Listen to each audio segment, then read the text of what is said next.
Halo, ketemu lagi. Halo, ketemu lagi. teman-teman. Ini edisi Express. Express. Ini adalah episode kedua yang di-shoot di hari yang sama dengan episode pertama. Kita masih lihat sana ya? Oh iya, lupa. Oh, iya, Oke.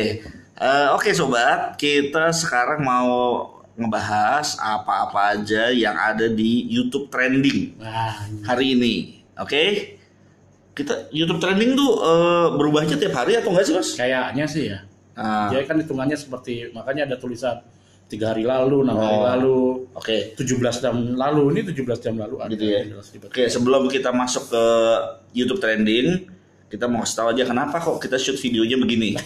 Nah, ini dua orang besar-besar ini, dua orang pembesar ini nggak muat sebetulnya tuh. Jadi kita ini ruang yang sempit ini. aduh, Jakarta sempit bro.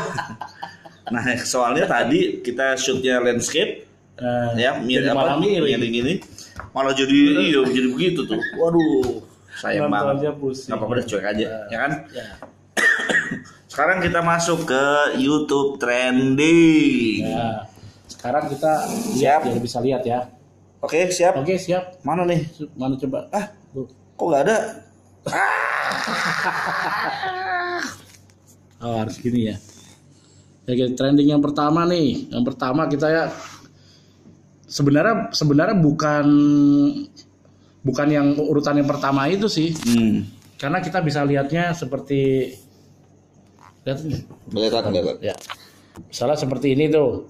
Si Priska Untari nih yang lolos tiket di Indonesian Idol. Terus kemudian ini ditonton 4,2 juta orang. Gila, banyak banget. Ini 3 hari yang lalu nih. Indonesian Idol salurannya lumayan juga ya. Terus ini ada dari Nino Kuya ini. 19 juta yang nonton. Gila. Nyamar jadi gembel beli iPhone 11,60 juta cash. Penting gak sih kayak begitu? Jadi ini 6 hari yang lalu. Gue rasa sih nggak penting ya. Terus, cuman begitu banyak orang yang nonton. Iya, terus Berarti penting buat mereka. ada nih surprise Mama Rita dan Mama Ami datang. Ini Berapa 17 jam lalu. Berapa? 798.000 17 jam yang lalu. Belum satu hari penuh tuh Ya belum 1 hari penuh ini sih. Terus ada apa di Joker kesasar. Kampung Betty kedatangan Joker. Ini aja udah 2,2 juta. Mak Betty itu kan Iya, yang Mak Betty. magnetnya Iya, kan. iya. 1 hari lalu. Gila. Jadi semakin lama semakin banyak ya. Nah, sekarang kita mau bahas mana dulu Mas? Ini karena banyak. Yang dari atas ya dari atas. Dari atas dulu aja ya. Dari atas. Beberapa aja ya berarti ya. Nah ini Priska Untari nih. Tahu nggak sih kenapa dia menjadi hits? Nggak tahu. Dia ini orangnya pintar banget sih. Pintar nyanyi. Pintar nyanyi. Bukan pintar matematika. Bukan. Kita di kesinian aja biar muka kita. Oh, bukan kita aja. Oke. Jangan mukanya dia terus. Oke. Siapa itu Priska Untari siapa? Jadi Priska Untari ini kalau dia itu kan apa namanya? Judulnya dibaca. Judulnya hari ini 25 tahun. Judulnya adalah setelah Sekian lama akhirnya Mas Anang mengucap aku sih yes. Oh, udah lama berarti ya Anang nggak ngomong gitu ya. Iya.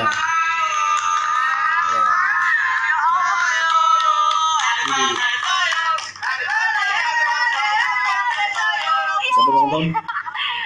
Akhirnya Bapak kamu Priska Untari ya. dulu, Bunda. Kenapa? Pastinya tadi belum tanya. Oh, motivasinya apa? Jadi orang ini memang percaya dirinya besar, luar biasa sih. Terus? Cuma yang menjadi trending ini karenanya sepertinya begini, dia kan karena dulu pernah ikut juga seleksi ini, tapi terus kemudian tidak berhasil. Oh. Sebenarnya juri ada 3 juri, 3 juri waktu itu kalau nggak salah Anang juga ada, ya, tapi awal-awal dulu tuh. Nah, 2 orang juri mengatakan yes kepada suaranya, tetapi Anang tidak. Dan secara telak mengatakan itu.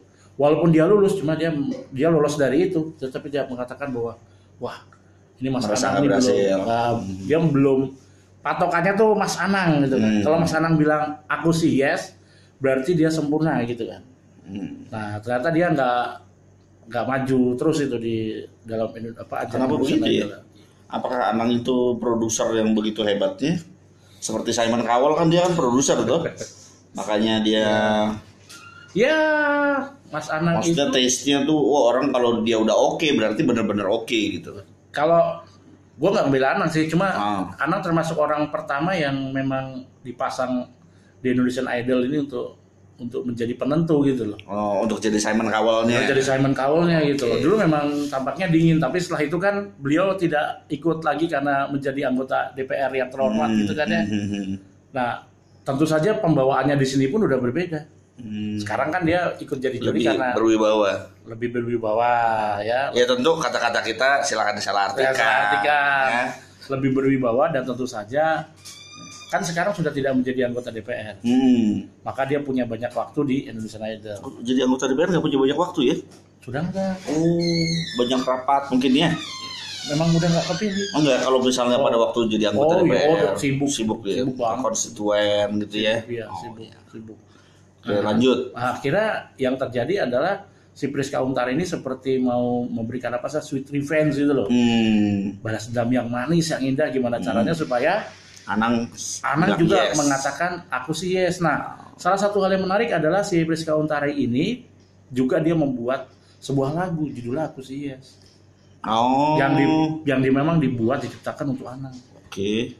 Nah, ini jadi unik memang. Ya suaranya memang bagus sih. Oke. Semua juri mengatakan oke dan Anang mengatakan Aku Sih Yes seperti itu. Akhirnya, cuma kan ini kan sebuah drama ya, dalam arti ya iyalah. Kalau nggak begitu seru, cuman lomba nyanyi biasa aja Indonesian Idol. Dulu gua waktu ikut lomba nyanyi 17 Agustus nggak kayak gini-ginian amat. Iya iyalah. Oh nggak ya? Soalnya 17 Agustus itu tanggal 17 harus sudah ada pemenang. Bukan, dulu juga waktu itu yang juri kayak Pak RT gitu, Pak Lura, Bu Lura gitu kan ya. Dulu nyanyinya juga bukan lagunya Maroon 5 apalah gitu ya. Lagunya Hari Merdeka gitu. Dan nggak ada yang ngomong Aku Sih Yes. Lagu itu kan 16 Agustus tahun 45. Itu tuh lagunya. Besoknya hari. Itu siapa ya yang bikin? Oke, lanjut yang kedua itu tadi. Yang apa lagi yang menarik setelah si itu yes? Ya, Priska Untari ini masuk ke...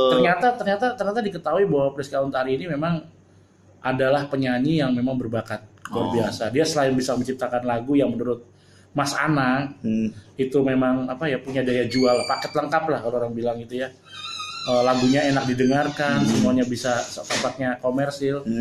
Akhirnya mereka sepakat bahwa memang Priska Untara ini cocoklah lolos untuk ke Indonesian Idol, dan bahkan mereka juga punya harapan Priska Untara ini bisa terus gitu. Karena penyanyi seperti ini jarang-jarang gitu ya. Oh gitu. Iya. Wow. Oke, kalau pertanyaan gue gini, kan mereka itu kan para orang-orang yang sudah sukses nih, juri-jurinya udah pada sukses, bahkan udah menjadi produser mungkin gitu ya. Ada Maya. Nah, pertanyaan gue, ada nggak orang yang begitu bersinar nih di antara para peserta lomba ini, sehingga mereka, udahlah gue rekrut aja deh, lu nggak usah nerusin ke babak semifinal, ke final, lu nggak usah mikirin itu. Ada nggak kayak begitu? Indonesian Idol yang sekarang ini memang menarik ya. Banyak kemampuan yang lebih matang gitu Mas ya. Dan bahkan juga Anang mengatakan udah rekaman aja di tempat saya atau apa. Atau ada begitu ya. Bunda Maya juga bilang udah nanti ini bisa nih saya rekrut dan sebagainya begitu. Atau Ari Lasso atau siapa Judika atau BCL dan sebagainya mengatakan wah ini mah udah paketnya udah lengkap ini. Oke banget. Banyak sih sekarang seperti itu.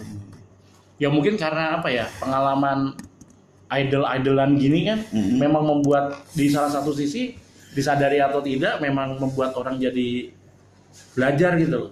Apalagi YouTube kan, lo mau jadi penyanyi bagus kayak Freddie Mercury kan bisa. Pernah belajar nggak jadi Freddie Mercury? Nah itu dia, nggak bisa. Infrastrukturnya kurang memadai. Kita nggak bisa.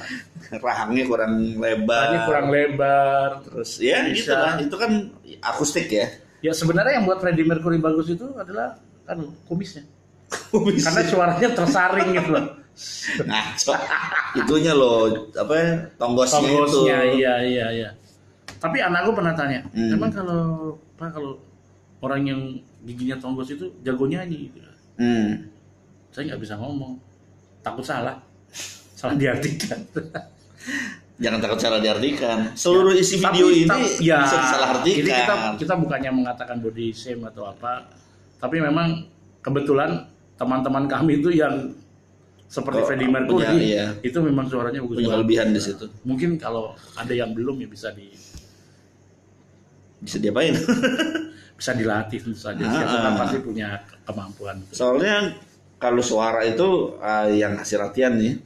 Kita ngomong begini biasa, tapi begitu nyanyi dia begitu berubah gitu kan. Bagus karena sekali ya. Ya bulatnya dapet, diafragma, penapasnya benar segala macam gitu. Mas Tio percaya nggak saya penyanyi? Enggak. Ya memang saya nggak bisa nyanyi. Ya. Karena situ jago main gitar, bos. Kalau udah jago main gitar, jangan jago nyanyi juga. Itu apa? Itu nggak adil namanya. Nggak adil ya. Oh, ya Tuhan ya. itu maha adil. Kalau udah jago main gitar, udah gitar aja. Saya. Gitar jago, nyanyi jago, Nah, ganteng, kaya lagi. Waduh. Gue nggak kaya, gue nggak ganteng, masalahnya itu belum adil. Nah, Priska Untari ini termasuk yang paketnya lengkap. Dia katakanlah manis. Ngedance juga. Kayak siapa namanya? Kalau Agnes Mo. Oh, kalau ngedance kayaknya belum deh. Kayaknya dia kemana-mana bawa gitar soalnya. Susah ngedance. Susah, iya. Kalau nggak pakai gitar, memang saya rasa banyak sih kontestan idol yang sekarang ini yang banyak pakai gitar gitu kan. Dan permainannya bagus sekali. Cuma memang ya itu para juri meminta coba lepas gitar deh. Oh, supaya pure suaranya. Ya, ternyata memang ada yang bisa bagus, ada yang tidak. Kebanyakan tidak, itu masalahnya.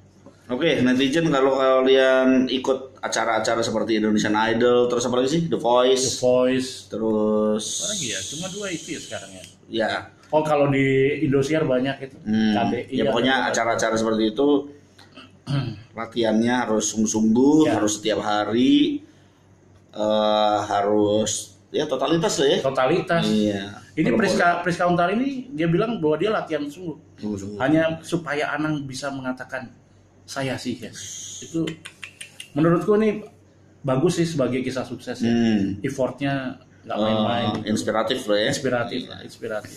Lalu video berikutnya. Nah, video berikutnya nyamar jadi gembel beli iPhone 11,60 juta cash. iPhone 11. Harganya mungkin 60 juta cash. Beli iPhone 11 60 juta cash ya, salah ya, bukan 11. iPhone-nya ada 11. Bukan. iPhone 11 serinya. iPhone 11 serinya kayaknya. Tapi masa harganya 60 juta? iPhone-nya ya mahal banget. Memang harganya segitu. Enggak lagi. Enggak. Paling 20 berapa juta gitu. Iya. Ya anggap aja lah ini harga mahal lah gitu ya. Ya. Ini sebenarnya bukan hal yang baru juga ya. Mungkin gitu dia apel mana lagi di belakang. Pemalang. Pemalang. Nah, tapi kayak gini apa ya? Ditonton 19 juta. 19 juta kali. Dalam waktu 6 hari doang. Wow. Aku tertariknya justru ini. Kenapa orang menonton ini 19 juta ini? Sensasional. Atau juga mencerminkan ini sebenarnya, mencerminkan masyarakat kita. Yang boleh dikatakan gini loh. Kapan ya saya punya iPhone? Kayak gue juga pikir. Kapan ya gue yang gembel begini bisa beli iPhone 11 seharga 60 juta cash? Kayaknya ada teman kita. Kayaknya ada teman kita yang ngaku keluarga dari keluarga miskin, tapi semuanya iPhone gitu. Oh iya. Ada teman kita itu Apple fanboy. Namanya Apple fanboy tak bisa hidup tanpa produk-produk Apple. Itu dia. Kan? Tapi ya itu kan dia bisa beli kok. Gua nggak tahu. Ke sana. Bukan ini. Bukan dong. Kalau beliau tidak sampai jual ginjal beli gadget. Kalau perlu gak ada gadget juga nggak apa-apa, yang penting ada iPhone. Loh, sama dia. Nah, kenapa kok bisa 6 hari itu bisa mengundang 19 juta itu? Nah, itu yang menarik itu. Ya, sensasi ya mungkin ya. Terus kan thumbnailnya juga bagus loh, thumbnailnya. Ya. Dia ada anak-anak pakai itu tuh. Kelihatan gak sih? Ya. Ya, ini yang tengah nih. Iya, nyala jadinya. Woi, udah woi. Nah, 19 juta kali. Kalau misalnya itu dimonetize dapat berapa duit tuh ya? Banyak. Nah, apa kita mesti menyamar jadi gembel sih? Meskipun orang juga mana percaya digendut gitu, mana mungkin di gembel. Gembel kasihan loh, bisa gendut bisa gembel itu kan kasihan banget. Nongkrongnya di KFC sisa-sisa makanan. Jadi menurutku gini loh, nih kan orang berlomba-lomba buat konten ya di YouTube ya. sama seperti kita tuh kontennya kayak gini ya. Iya, meskipun sempit-sempitan kita demi netizen yang budiman lah ya. Kalau menurut saya gini loh, kadang-kadang konten itu kan memang dibuat sensasional. Nah ketika sensasional maka curiosity orang tuh ketarik gitu. Emang bisa nggak sih orang gembel bisa beli segitu, beneran atau enggak? Curiosity-nya tuh hanya ingin membuktikan apakah benar atau tidak. Dan seringkali mungkin kita bisa saja tertipu di sana, ternyata tidak ada apa-apa.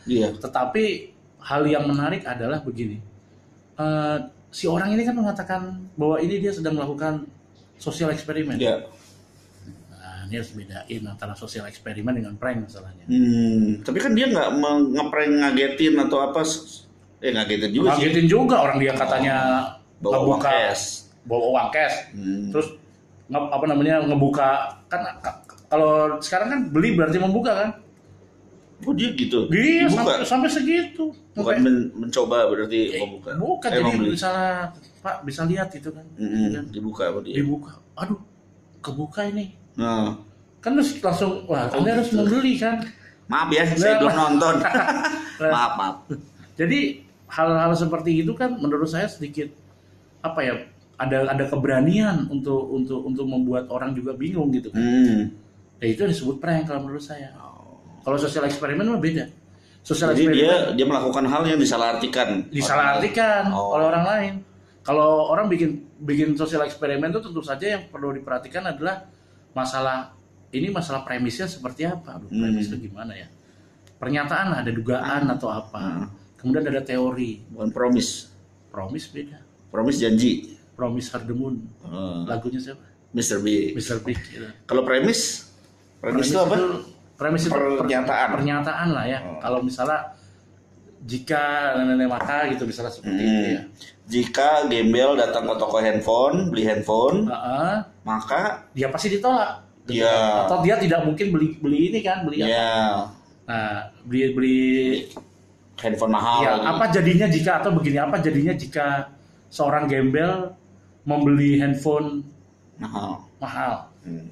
Tentu kan yang dilihat reaksi orang-orang itu pasti menolak gitu kan, atau apaan sih dan sebagainya gitu. Apalagi langsung dibuka. Sambil dibuka gitu kan, santai gitu kan.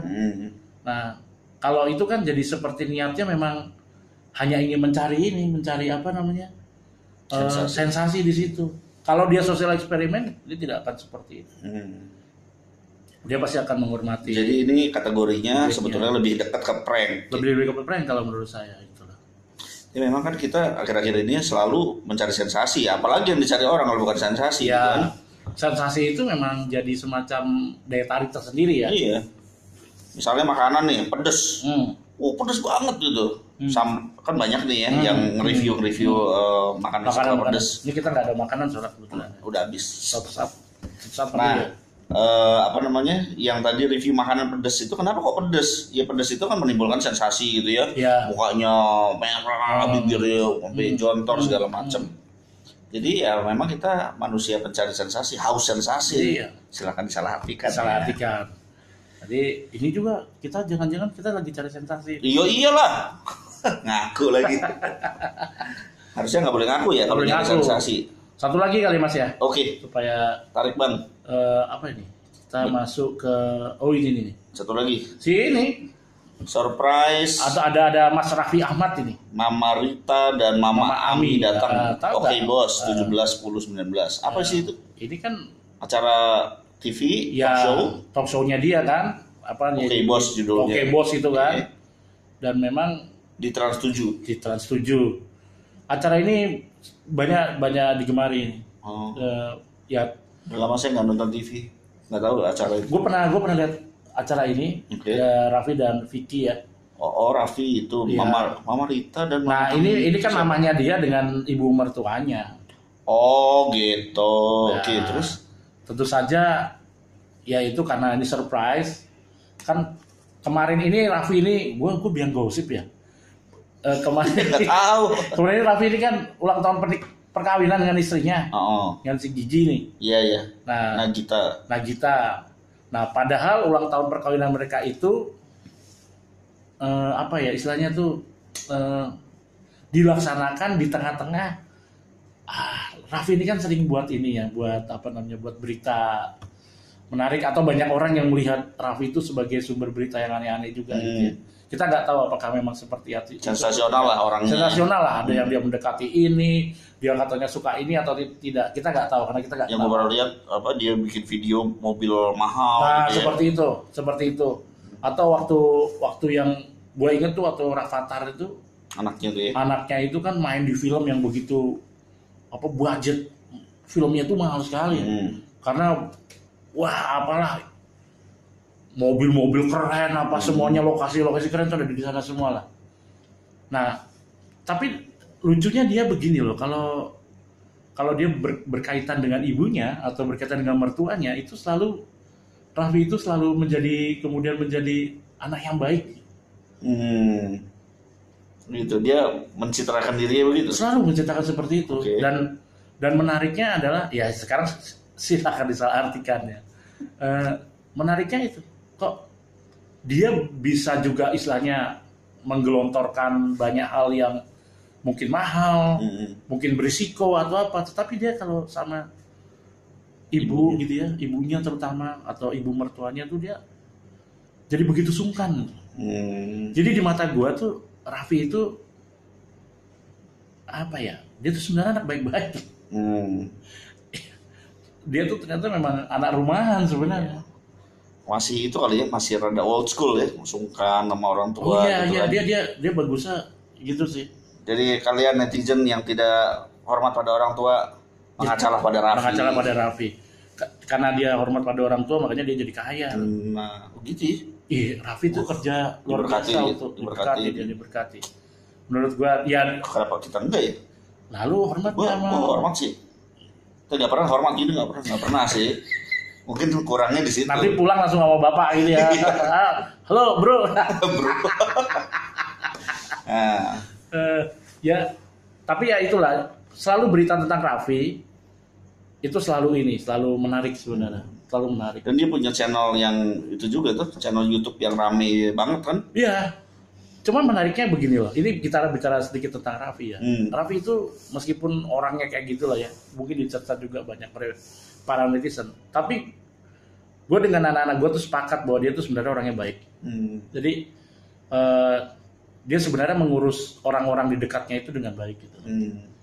Dia membantu banyak orang, termasuk apa ya? Orangnya tuh gampang apa ya istilahnya tuh iba gitu. Oh, empatik berarti. Ya salah satunya Vicky itu kan, ya lu tahu Vicky lah. Dia Vicky Prasetyo. Oh iya. Vicky Prasetyo itu kan, ya istilahnya ketika dia tidak mendapatkan tempat di mana-mana, Raffi yang mengambil. Oh gitu. Iya. Maksudnya dikasih tinggal di rumahnya dia gitu? Bukan di apa namanya? Di manajemennya. Di manajemennya dia. Kalau nggak salah ya, tapi silakan disalahartikan. Saya nggak tahu ya. Soal begini beliau lebih tahu lah. Biasa. Soal entertainment, kan Mas Heru masih mencari-cari berita entertainment ya rupanya. Masih sampai saya sekarang. Sudah cukup entertain dengan hal-hal yang lain. Nah, siapa tahu kita ada di sana gitu loh Mas. Kita harus gitu ya. siap gitu loh. Oke, udahlah ya 3 aja. Ini menarik sih sebenarnya kalau ini aja bisa jadi bahan pembicaraan cukup lama loh Mas. Udah hampir 25 menit. Oke, udah sekian dulu aja ya. Karena apa yang trending hari ini belum tentu trending lagi. Betul. Besok atau minggu depan. Betul. Jadi yang trending besok akan kita bahas besok. Yes. Yang trending minggu depan kita bahas minggu depan. Itu dia. Gitu. Masih banyak waktu, Bro. Ya kan? Tapi Belanda masih jauh, Bro. YouTube itu membuat yang bahas itu tetap jadi baru loh, Bro. Gitu? Iya. Gimana ceritanya? Yang lama itu bisa diomongin lagi gitu loh. Oh iya bisa diangkat lagi. Bisa. Apalagi kita channel khusus ngebacot. Iya, ngebacot kan terserah kita ya. Maka ngebacot doang, nggak usah kerja. Nanti tagline-nya kita ulangin lagi ya. Oh iya.